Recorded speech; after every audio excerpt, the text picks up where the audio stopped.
this is the year where it starts. Hello, 2026.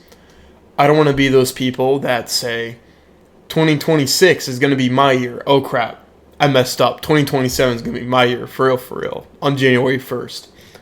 Not going to be me.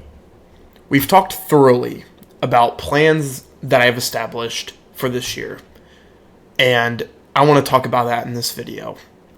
This is going to be the biggest year of my life for a multitude of reasons. One of them being is that I'm going to have been in real estate for over a year. Number two is I'm building momentum that I've obtained through 2025.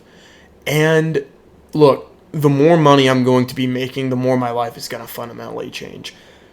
And look, I've already had this goal before. Back in 2022, I wanted to make $10,000 a month being a self-improvement YouTuber and wanted to make that much by the end of 2023. I wanted to sell courses, I wanted to provide one-on-one coaching, and I wanted to make entertaining content on social media, teaching young men how to be men and all that weird stuff. Things have changed, okay, clearly. I've changed careers. I'm in real estate now. I've been studying real estate since 2023, and here we are. It's led us to this point, 2026. This is the year where everything really begins for me.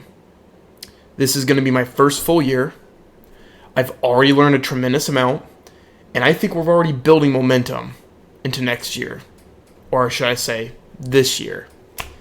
So I wanted to talk to you guys thoroughly about the plans that I have for this year and how much different my life is going to be by the end of the year. I have certain goals here, okay? I have certain goals here that have numbers, but let me just put it bluntly. My goal this year is to become the best version of myself that I can possibly be.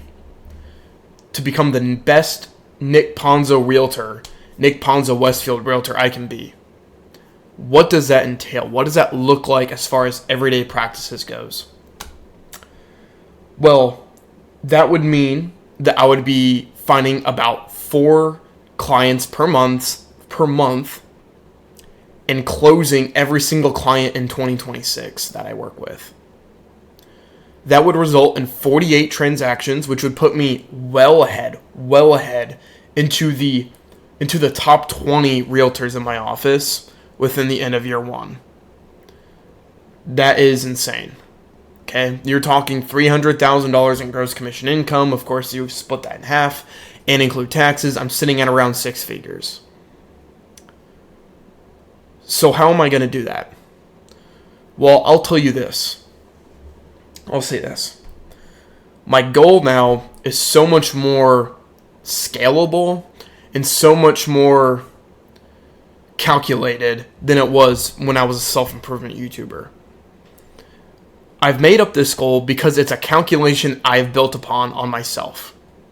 If I can close about 48 homes this year with the average sales price of $250,000, I will become successful and I will win Rookie of the Year in the office. I will become the best version of myself this year. So let me go back into detail. What is that going to take? First off, I need to get about 4 clients per month, whether that be listings, buyers, whether that be through leads through Zillow, through for sale by owner, through sphere of influence, which I plan to reach out to. There's going to be a multitude of ways. I do have 200 people in my sphere, and they typically say that 200 in your sphere will often end up resulting in about 20 transactions. So if we even went through that case, and let's say it is 20, then this is looking good. This is looking good.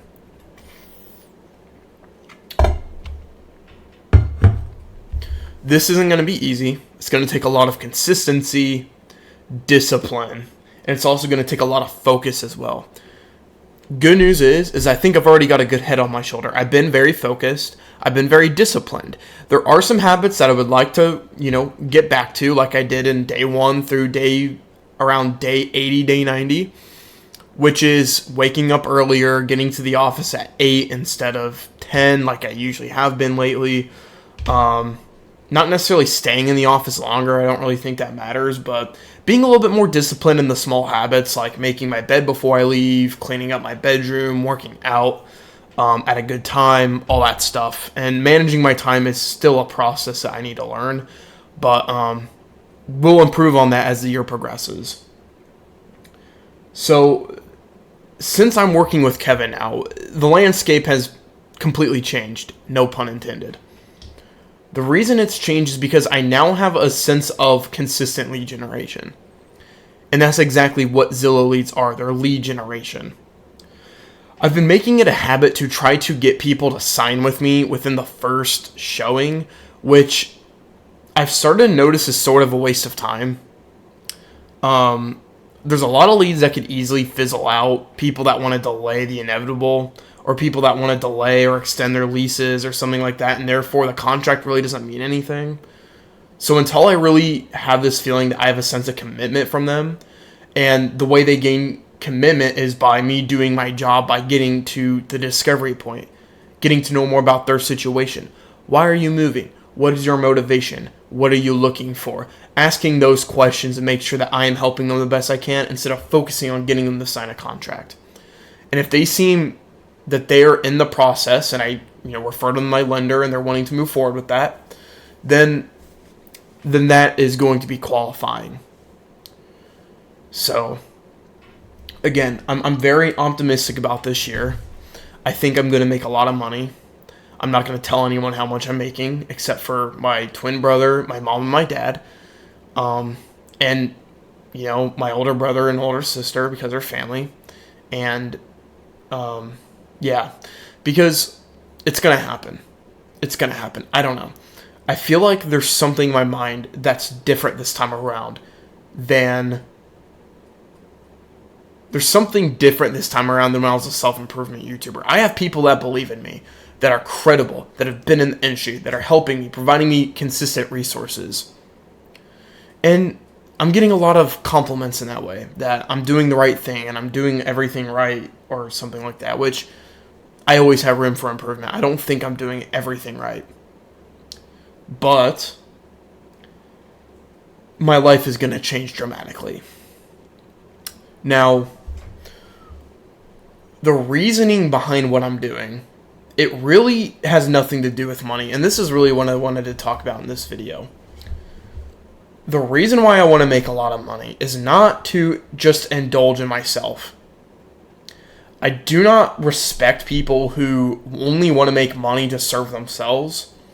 People who want to go and travel, kind of show off on social media how much money they have, like how cool their life is. I hate that. I hate that. That doesn't mean you shouldn't do those things. If you have the opportunity to and you want to, that's amazing. But I've always wanted something deeper. I don't like that shallow sort of stuff that just seems empty. That's not going to go with you when you die. Okay? Here's what I want to do when I make a lot of money. I want to leverage that money for extra opportunities, for investments, for investing in myself, in my time, my education. But, on the contrary, I also want to use that money to gain credibility. And I want to start, which I'm already doing right now, but I want to do it in a more scalable way. I want to teach people what I've learned. I want to be a teacher. I want to write books. And what better way is there to write a book than to be credible at what you do? Another reason why I want to be successful in this industry. I have this urge to educate and guide people. Not necessarily just in real estate. Real estate is my job, okay? It's not my passion, it's my job. Which is honestly kind of a great thing, because that means that my job isn't tied in with something that's super personal with me. So I can always distance it and go on to other things. What I'm trying to say here is that the money is not the goal. It's not. It's just a stepping stone I need to take to get to where I want to be. And that isn't going to develop my relationship with God. That's not going to develop my relationship with friends and family. That's not going to help me find a relationship. I hope not. Unless, I'm spending that money to go out places and meet people. That's different. But I never want to use my money to prove my worth to people. It's not going to help me in any way, shape, or form than to provide me opportunities. To teach, to explore, to meet people. To become the best version of myself. And money reveals who you really are. And the way I look at it is when I was making good money as a leasing consultant, I used that money for my own good, for education, for investments, and I was smart with my money. I have a Roth IRA. I made a video back in June of 2024 about things you should do in your 20s if you want to build success. And one of those things was investing early and investing in a retirement account. So, of course, I want to go on vacations and stuff like that. But I also just have this really weird feeling. That I think I'm going to find my first girlfriend this year. I don't know why. I just have that feeling that that's going to happen. Maybe it won't, which is fine. I'm only 23. I'll be 24 by the end of the year. But I don't know. I feel like I'm going to figure things out a lot this year. And when I was calling Kevin the other day, there's just something that came in my mind where I was like, I'm missing something when I'm talking to him. Like, the way he has his mindset versus the way I have my mindset, it just makes me think that I have so much work to do, and I'm looking at things in the wrong lens. I can't describe it, which I know is painful, but I'm just letting you know I have that feeling. But you know what? Because I'm aware of that, I think that is really telling, honestly. Which is why I think I'll be successful in 2026, and I won't be self-made. Okay, I'm having people helping me out, supporting me, backing me, putting their faith in me. And look, I'm going to take all the opportunities I can get. And at the end of the day, you got to take it one step at a time.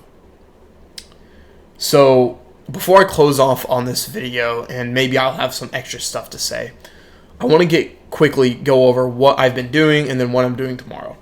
So I did a lot of lead follow-up today. I've set up listing alerts to my clients and my leads that I've been meeting through Zillow and through open houses. I hosted an open house yesterday in my listing in Fortville, and an unrepresented buyer, her name's Maddie, very nice lady. She was very interested in the home, and she wanted to go check it out with her dad today, so I went ahead and showed her the home. She's been a little hesitant on the pre-approval. She said something about talking with her family about it first, but again, buyer hesitancy is huge. It's just a normal thing I'm just starting to realize. But hey, overcoming those objections is going to be a skill I'm going to build throughout the year. And by the end of 2026, I'm going to be going through it like this. Super duper duper easy. I've implemented a new CRM, so I use Brivity now instead of Keller Williams Command. Brivity is a much better CRM tool. You have a lot more nuanced technology. You can follow up with leads. The leads that I get from Zillow get automatically imported into Brivity. And Brivity also has listing alerts where you can send listings automatically without you having to manually send them over to your client via email. And you can send listing alerts every single day that has your name, your email, your face, logo, all that stuff to make sure that they are being sent listings from you, which has been a really great thing. And it gets people to see you and have you be on top of their mind. So having access to Brivity and utilizing that and maximizing its potential is going to be very monumental to my success. Also, I want to start a day this week where I can start reaching out to my sphere of influence. I have about 200 contacts in my sphere, and I was wanting to call every single one of them to ask them a favor and try to collect their phone number and email and home address if possible. I want to ask them if they can find one potential lead that is interested in buying or selling a home, if they can refer them to me by the end of the year, and continue to follow up with my database. That is something that I have struggled to do in the past 5 months, but I think we're going to get it figured out this year, hopefully soon. I also reckon that in the spring, things are going to pick up even more. And look, I've already grown a lot as far as skills goes in the last 5 months. So let's see where I can go to in the next 5 months from now. I'm going to be way better. And it's only going to be May. So, super excited for this year. A lot is going to change in my life. And we're going to document it one step at a time. Wow. Again, just thinking about where I was at day one. It's just insane at where I was at day one. Because at day one, I was like, I'm I need to like put it on an Excel spreadsheet and write down all the listings in Westfield. Or I need to like do all this preparation for open houses and like, research the homes and blah, blah, blah, blah, blah. Meh. Shallow work is what that is. Let me learn and practice open house scripts. Shallow work. Scripts.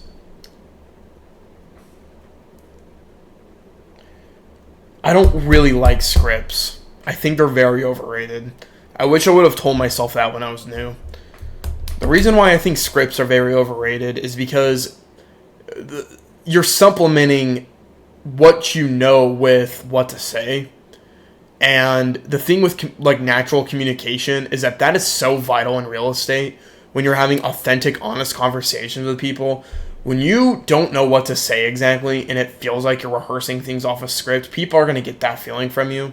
It's just natural, right? I mean, there's so many agents out there that are successful that don't use scripts. And the way they learn is by learning the industry, okay? Thankfully enough, I had a year of leasing, so I already have experience talking with people about housing needs, which has really helped me with communication. But, yeah, I'm extremely excited for 2026. I think I'm going to absolutely kill it, but I won't do it unless I stay focused, disciplined, work well with Kevin and everyone else in the office, take their advice, learn, educate myself, and apply what I learn every single day that will improve and progress my development and make me become a better version of myself. And just because I have the money doesn't mean the job's finished. A lot of my great things I want to have in life is not going to come from money, like a good relationship, building my relationship with God, and ultimately fulfilling the things I want to fulfill in my life, teaching people what I've learned. It won't just, the money itself will not be what gets me happiness, but it's a necessary next step I have to take. So, alright guys, that about does it. Apologies for the inconsistent uploads. I plan to upload tomorrow, so that about does it. I'll see you guys on next video.